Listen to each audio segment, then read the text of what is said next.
श्रद्धा अपने पिता विराज के साथ रहती थी। जब श्रद्धा पैदा हुई थी उसी वक्त उसकी माँ की मौत हो जाती है, जिसके बाद उसके पिता ही उसे पाल पोस कर बड़ा करते हैं। श्रद्धा स्कूल जाती थी और उसके पापा उसे लंच बना कर देते थे और घर का सारा काम करने के बाद शहर सब्जी बेचने जाते थे। विराज अपनी बेटी की सारी इच्छा पूरी करता था ताकि उसे कभी भी अपनी माँ की याद न आए और वो खुशी से रह सके। एक दिन श्रद्धा अपने पिता से कहती है, पापा आप बहुत अच्छे हो, मैं तो दुनिया की सबसे लकी लड़की हूँ जो मुझे इतने अच्छे पापा मिले हैं। इतना तो किसी की माँ भी ख्याल नहीं रखती होंगी जितना कि मेरे पापा मेरा ख्याल रखते हैं। मेरी बच्ची, मैं तुझे दुनिया की सारी खुशी दूंगा और हर वक्त तुझे मुस्कुराते हुए देखना चाहता हूँ। अभी तो मुझे तेरी अच्छी परवरिश के लिए और भी बहुत मेहनत करनी है। तू भी तो मेरी प्यारी बेटी है जो मेरी सारी बात मानती है। इस तरह दोनों हंसी खुशी जीवन व्यतीत कर रहे थे। तभी एक दिन विराज श्रद्धा की कुछ किताबें लेने बाजार गया था। तभी आते वक्त एक ट्रक से उसका एक्सीडेंट हो जाता है। एक्सीडेंट इतना खतरनाक था कि विराज की वहीं पर मौत हो जाती है। गांव के कुछ लोग श्रद्धा को उसके पापा की मौत के बारे में बताते हैं। पापा आप मुझे अकेले छोड़कर क्यों चले गए? मेरी तो माँ भी नहीं है, ऊपर से आप भी चले गए। आंखें खोलो पापा, मैं आपके बिना नहीं रह सकती। इस तरह श्रद्धा बहुत रो रही थी। थोड़ी देर बाद इसी तरह गांव के लोग मिलकर श्रद्धा के पापा का अंतिम संस्कार कर देते हैं। इस तरह 3 दिन बीत जाते हैं और श्रद्धा अपने मन में सोचती है, पापा ने मुझे बताया था कि इसी गांव में मेरी एक बुआ भी रहती है। अब मैं यहाँ अकेले कैसे रहूँगी, इसलिए अपनी बुआ के घर चली जाती हूँ। इतना सोचकर श्रद्धा अपना सारा सामान ले लेती है और अपनी बुआ आराधना के घर चली जाती है। श्रद्धा जब अपनी बुआ के घर पहुँचती है तो उसे उसकी बुआ के पति हेमंत नजर आते हैं। श्रद्धा हेमंत के पास जाती है और बोलती है, फूफा जी 3 दिन पहले मेरे पापा की मौत हो गई थी। मेरे पापा ने एक दिन मुझे बताया था कि मेरी बुआ यहाँ रहती है। मैं बहुत अकेली पड़ गई थी, इसलिए मैं यहाँ आ गई। ये तो बहुत बुरा हुआ। तुमने अच्छा किया जो तुम यहाँ आ गई। अब तुम्हें चिंता करने की कोई जरूरत नहीं है। मैं और तुम्हारी बुआ तुम्हें अपनी बेटी रिद्धि की तरह ही प्यार करेंगे। मैं अभी तुम्हारी बुआ को बुलाता हूँ। उसके बाद हेमंत आराधना को आवाज लगाता है, अरे आराधना यहाँ तो आओ, देखो श्रद्धा आई है। अब से ये हमारे साथ इसी घर में रहेगी। हेमंत की आवाज सुनकर आराधना और रिद्धि वहाँ आ जाती हैं। दोनों माँ बेटी श्रद्धा को देखकर आग बबूला हो जाती हैं। हाँ, आ गई मुँह उठाकर। ये मेरा घर है, न कि कोई अनाथ आश्रम जो कहीं से भी मुँह उठाकर आ जाते हैं। हमारे घर में पैसे के पेड़ लगे हुए हैं ना, जो अब इसका भी खर्चा उठाना पड़ेगा। मैं इसे अपने घर में नहीं रहने दूंगी। आराधना ये तुम कैसी बातें कर रही हो? श्रद्धा तुम्हारे भाई की ही बेटी है और इसका इस दुनिया में कोई नहीं है। अरे तो मेरा भाई तो अब इस दुनिया में नहीं है, फिर मेरा इससे क्या रिश्ता? अरे आराधना कुछ तो शर्म करो। वैसे भी ऊपर वाले की कृपा से हमारे पास किसी चीज की कोई कमी नहीं है, इसलिए श्रद्धा अब यहीं रहेगी। इतना बोलकर हेमंत वहाँ से चला जाता है। आराधना श्रद्धा को अपने घर में नहीं रखना चाहती थी, लेकिन हेमंत की वजह से उसे रखना पड़ता है। फिर आराधना अपने मन में सोचती है, आ तो गई मेरे घर, लेकिन मैं इसे यहाँ चैन से नहीं रहने दूंगी। मैं इसको इतना तंग करूँगी कि खुद घर छोड़कर चली जाएगी। इस तरह उस दिन से आराधना श्रद्धा से घर के सारे काम करवाती है और कभी कभी तो बिना बात के मार दिया करती थी। श्रद्धा आराधना का सारा अत्याचार सह रही थी और किसी को कुछ नहीं बोलती। ऐसे ही एक दिन श्रद्धा आराधना से कहती है, बुआ मैंने घर के कोने कोने की सफाई कर दी है, अब आप मुझे कुछ खाने के लिए दे दीजिए।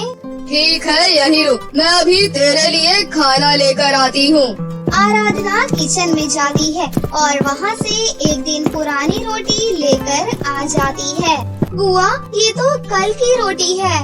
हाँ तो क्या, तुझे ऐसे ही खाना मिलेगा? ये बचा हुआ खाना मुझे कुत्तों को देना पड़ता था, लेकिन अब तू है ना, तुझे ही खिला दिया करूँगी। इतना बोलकर आराधना वहाँ से चली जाती है। श्रद्धा एक दिन पुरानी रोटी खा लेती है। अगले दिन श्रद्धा रिद्धि के कपड़े तह लगाकर उसके कमरे में रखने जाती है। तभी उसकी नजर रिद्धि के बहुत ही सुंदर लहंगे पर जाती है। लहंगे को देखकर श्रद्धा को रहा नहीं जाता और वो उसे पहन लेती है। तभी अचानक वहाँ पर रिद्धि आ जाती है। श्रद्धा को अपना लहंगा पहने देखकर रिद्धि गुस्से से लाल हो जाती है। क्यों रे नौकरानी, तेरी हिम्मत कैसे हुई मेरे लहंगे को पहनने की? तूने मेरा लहंगा खराब कर दिया, तुझे तो मैं नहीं छोड़ूंगी। रिद्धि के चिल्लाने की वजह से आराधना वहाँ आ जाती है। अपनी माँ को देखकर रिद्धि उसे बोलती है, माँ, इस नौकरानी ने मेरा लहंगा खराब कर दिया। मैंने अभी तक पहना भी नहीं था इसे और मैंने सोचा कि इसे मैं अपने जन्मदिन पर पहनूंगी, लेकिन उससे पहले ही इसने मेरा इतना सुंदर लहंगा खराब कर दिया। क्यों रे नौकरानी, तूने कभी ऐसा लहंगा देखा भी है? मेरी बेटी का लहंगा बहुत महंगा था, इसलिए इसकी सजा तो तुझे जरूर मिलेगी। मनहूस, मेरे घर से बाहर निकल जा। नहीं बुआ, मुझे माफ कर दीजिए, मैं यहाँ से कहाँ जाऊँगी? ये सब मुझे नहीं पता, तो निकल यहाँ से। उसके बाद दोनों माँ बेटी मिलकर श्रद्धा को घर से धक्के मारकर निकाल देती है। श्रद्धा रोते हुए जंगल में चली जाती है। श्रद्धा सुबह से रात तक जंगल में ही बैठी रहती है। तभी वो देखती है कि जंगल के बीचों बीच अपने आप एक गुलाबी नदी प्रकट हो गई है। अरे, मैं तो कल शाम से यहाँ हूँ, लेकिन यहाँ तो कोई नदी नहीं थी। फिर ये गुलाबी नदी कहाँ से आई? थोड़ी देर तक सोचने के बाद श्रद्धा गुलाबी नदी के अंदर हाथ डालती है। श्रद्धा जैसे ही गुलाबी नदी के अंदर हाथ डालती है, उसके हाथ में एक सुंदर सा लहंगा आ जाता है। अरे, इस नदी के अंदर तो इतना सुंदर लहंगा था, लेकिन कैसे? तभी गुलाबी नदी से आवाज आती है, श्रद्धा, मैं परियों की दुनिया की जादुई गुलाबी नदी हूँ, लेकिन आप अचानक अभी क्यों आई? क्योंकि जब भी मैं किसी परेशान व्यक्ति को यहाँ बैठे हुए देखती हूँ, तो अपने आप उसके सामने प्रकट हो जाती हूँ, ताकि मैं उसकी कुछ मदद कर पाऊँ। मैंने तुम्हारे बारे में सब पता कर लिया है। सच में तुम्हारे साथ बहुत बुरा हुआ है ना? हाँ, मुझे तो समझ ही नहीं आ रहा कि अब मैं कहाँ जाऊँगी, कहाँ रहूँगी। ये एक जादुई लहंगा है, इससे तुम जो भी मांगोगी ये तुम्हें सब देगा। इसलिए जादुई लहंगे के होते हुए तुम्हें परेशान होने की कोई जरूरत नहीं है। ये सुनकर श्रद्धा बहुत खुश होती है और परियों की दुनिया की गुलाबी नदी को धन्यवाद करती है।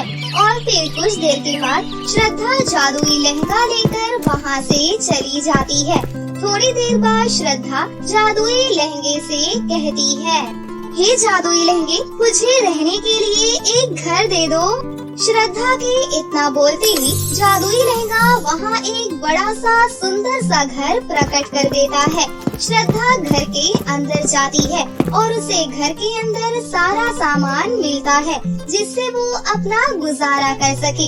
इसी तरह कई दिन बीत जाते हैं। तभी एक दिन रिद्धि की सहेली उससे बोलती है, अरे रिद्धि, तेरी नौकरानी श्रद्धा को मैंने एक बड़े से घर से निकलते हुए देखा। यहाँ तक कि उसके पास तो बहुत बड़ी बड़ी गाड़ियाँ भी हैं। ये बात सुनकर रिद्धि हैरान रह जाती है और दौड़ते हुए अपने घर जाती है। फिर रिद्धि आराधना को ये सारी बातें बताती है। ऐसे कैसे उस भिखारन के पास ये सब कुछ आ सकता है? फिर भी हम दोनों कल उसके घर जाएंगे और सारी सच्चाई का पता लगा लेंगे। अगले दिन दोनों माँ बेटी श्रद्धा के घर जाती है। श्रद्धा जादुई लहंगे से कुछ पैसे मांग रही थी और ये सब दोनों माँ बेटी देख लेती हैं। चलो माँ, इस नौकरानी से जादुई लहंगा छीन लेते हैं। उसके बाद दोनों माँ बेटी श्रद्धा के घर के अंदर जाती हैं और उससे जादुई लहंगा छीनने की कोशिश करती हैं। तभी जादुई लहंगे से एक सांप निकलता है और दोनों माँ बेटी को काट लेता है। सांप के काटते ही दोनों माँ बेटी की मौत हो जाती है और जादुई लहंगा उन दोनों को वहाँ से गायब कर देता है। इस तरह आराधना और रिद्धि को उनके कर्मों का फल मिल जाता है। इन दोनों की तो मौत हो गई, लेकिन फूफा जी अकेले कैसे रहेंगे? उन्हें तो कुछ बनाना भी नहीं आता है और ना ही घर का एक काम आता है, इसलिए मैं उन्हें अपने साथ अपने घर ले आती हूँ। इतना सोचकर श्रद्धा हेमंत के घर जाती है और उन्हें सारी बातें बताती है।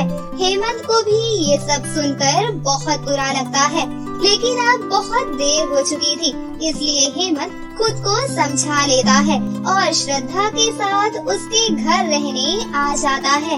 इस तरह सब कुछ ठीक हो जाता है और श्रद्धा एक हंसी खुशी जीवन व्यतीत करने लगती है। ये कहानी है अमायरा नाम की एक लड़की की, जो कि कुंजनगर नाम के गांव में रहा करती थी। अमायरा बहुत ही गरीब परिवार से थी। अमायरा के पिता बाजार में लड़कियों के सुंदर सुंदर लहंगे बेचा करते थे, लेकिन लहंगे बेचकर जो भी पैसे आते थे, उन पैसों से उनके परिवार का गुजारा ठीक से नहीं हो पाता था। वो रूखी सूखी खाकर ही अपना गुजारा कर रहे थे। एक दिन अमायरा के पिता की तबीयत कुछ ठीक नहीं थी, लेकिन फिर भी उन्हें बाजार में लहंगे बेचने के लिए जाना पड़ा। वो जब बाजार में लहंगे बेच रहे थे कि तभी अचानक से उन्हें चक्कर आया और वो बीच बाजार में सड़क पर ही गिर गए। तभी वहाँ से एक बड़ा ट्रक गुजरा और वो उस ट्रक के नीचे आ गए और उनकी मौके पर ही मृत्यु हो गई। जब ये खबर अमायरा और उसकी माँ तक पहुँची, तो वो लोग भागते हुए वहाँ पर आ गयी। माँ, पिताजी को क्या हो गया है? पिताजी कुछ बोल क्यों नहीं रहे हैं माँ? अमायरा की माँ ने किसी तरह अमायरा को संभाला और विधिवत से अमायरा के पिता का अंतिम संस्कार हो गया। उसके बाद अमायरा और उसकी माँ काफी दुखी रहने लग गई थी। ऐसे ही एक दिन अमायरा को जोरों की भूख लगती है और वो अपनी माँ से कहती है, माँ, मुझे बहुत भूख लगी है, कुछ खाने को दो ना। अरे बेटा, आज पानी पीकर ही सो जा, घर में खाने के लिए कुछ भी नहीं है। ये सुनकर अमायरा बहुत उदास हो जाती है और फिर वो पानी पीती है और अपनी माँ की गोद में जाकर सो जाती है। अगले दिन से अमायरा की माँ कुछ लहंगे लेकर उन्हें बेचने के लिए बाजार जाती है। लहंगे ले लो, लहंगे, सुंदर सुंदर रंग बिरंगे लहंगे ले लो। इसी तरह वो लहंगे बेचती है। फिर कुछ लोग उनसे लहंगे खरीदते हैं, जिससे कि अमायरा की माँ के पास कुछ पैसे आ जाते हैं और उन पैसों से वो घर में आटा, चावल और दाल लेकर आती है। फिर उस रात को आराम से खाना खाकर वो लोग सो जाते हैं। ऐसे ही कुछ दिनों बाद अमायरा की माँ की भी तबीयत बहुत ज्यादा खराब हो जाती है। अब वो बिस्तर से उठने लायक भी नहीं बची थी। उनके घर में खाने को एक दाना भी नहीं था और अमायरा के पास माँ का इलाज करवाने के लिए 1 रुपए भी नहीं थे और उनके पास इतने पैसे भी नहीं थे कि वो बड़े मार्केट से लहंगे खरीद कर ला सके। अब अमायरा के पास काम ढूंढने के अलावा और कोई भी रास्ता नहीं था। अमायरा काम ढूंढने के लिए घर से बाहर निकल जाती है। दोपहर हो गई थी, लेकिन अभी तक अमायरा को कहीं पर भी कोई भी काम नहीं मिला था। वो काफी थक गई थी, इसलिए वो आराम करने के लिए एक बड़े से घर के बाहर एक पेड़ के नीचे बैठ जाती है। लेकिन थोड़ी ही देर बाद अंदर से एक औरत निकली और उसने अमायरा से कहा, अरे बेटा, क्या तुम मेरी कुछ मदद करोगी? कैसी मदद काकी? तुम मेरे बगीचे में झाड़ू लगा दो। मेरी कमर में बहुत दर्द है, जिसके कारण मुझसे झुका भी नहीं जा रहा है। कोई बात नहीं काकी, मैं अभी लगा देती हूँ। उसके बाद अमायरा उस औरत के बगीचे में जाकर झाड़ू मार देती है, जिससे वो औरत बहुत खुश हो जाती है। और वो औरत खुश होने के बाद अमायरा को 50 रुपए का एक नोट देती है। सुनो बेटा, ये लो, ये रख लो। तुमने मेरी आज बहुत मदद की है, इससे तुम कुछ खा लेना। आपका बहुत बहुत शुक्रिया काकी। क्योंकि अमायरा को अब कुछ पैसे मिल गए थे, इसलिए वो खुश होकर घर वापस जा रही थी। लेकिन तभी रास्ते में उसे एक बूढ़ी औरत दिखाई देती है। उस बूढ़ी औरत ने अमायरा को आवाज लगाई, बेटी रुको तो जरा, मुझ गरीब की मदद कर दे बेटी। मैंने पिछले 3 दिनों से कुछ भी नहीं खाया है, भूख के मारे मैं चल भी नहीं पा रही हूँ। मुझे खाना खिला दे मेरी बेटी। अमायरा उस बूढ़ी औरत की बात सुनकर बहुत उदास हो जाती है और काफी देर तक सोचने के बाद उनसे बोलती है, अच्छा ठीक है, चलिए मैं आपको खाना खिलाती हूँ। अमायरा के पास जो पैसे थे, अमायरा उससे खाना खरीदकर उस बूढ़ी औरत को दे देती है। वो बूढ़ी औरत खाना खाकर बहुत खुश हो जाती है। अमायरा ये सोचते हुए जा रही थी कि आज भी उसे कोई भी काम नहीं मिला और वो आगे बढ़ती है कि तभी उसे पीछे से एक बहुत ही सुरीली आवाज सुनाई देती है, अमायरा, अमायरा। अमायरा पीछे मुड़कर देखती है तो वहाँ पर एक बहुत ही सुंदर सी परी खड़ी हुई थी। अमायरा परी को देखकर हैरान हो जाती है और बोलती है, अरे आप कौन हो और आपको मेरा नाम कैसे पता है? मैं परीलोक से आई हूँ, मेरा नाम कैटरीना परी है। मुझे तुम बहुत दुखी लग रही थी, इसीलिए मैंने तुम्हारा पीछा किया और सोचा कि मैं तुम्हारी परीक्षा लूं। तुम एक बहुत ही दयालु लड़की हो, मैं तुमसे बहुत प्रसन्न हुई। बताओ तुम्हें मुझसे क्या चाहिए? उसके बाद अमायरा परी को अपने घर के हालात के बारे में सब कुछ बताती है।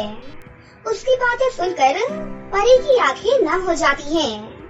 फिर परी उससे कहती है, मैं तुम्हें एक जादुई पेड़ दूंगी, तुम उससे जो भी मांगोगी वो तुम्हें वो दे देगा।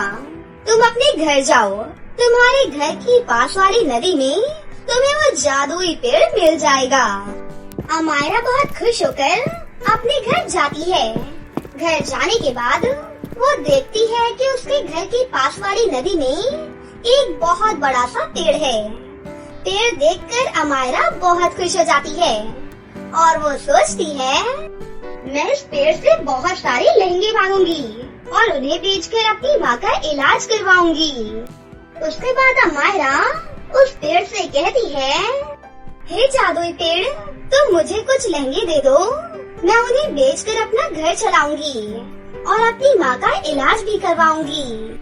अमायरा के इतना कहते ही जादुई पेड़ में बहुत सारे लहंगे उग जाते हैं। अमायरा उन्हें देखकर बहुत खुश हो जाती है। फिर अगले दिन सुबह होने पर अमायरा उन सभी लहंगों को पेड़ से तोड़कर बेचने लगती है। वो लहंगे इतने सुंदर और आकर्षित थे कि सभी लोगों ने उस लहंगे को तुरंत ही खरीद लिया और जो पैसे अमायरा को मिले, उन पैसों से अमायरा ने अपनी माँ का इलाज करवाया। जादुई लहंगे का पेड़ उन्हें रोज लहंगे देता था और वो उन्हें बेचकर अपना घर चलाती थी। इसी तरह लहंगे को बेचकर अमायरा और उसकी माँ कुछ ही दिनों में बहुत अमीर हो जाती है और वो हंसी खुशी जादुई पेड़ के साथ में अपनी जिंदगी जीने लगती है।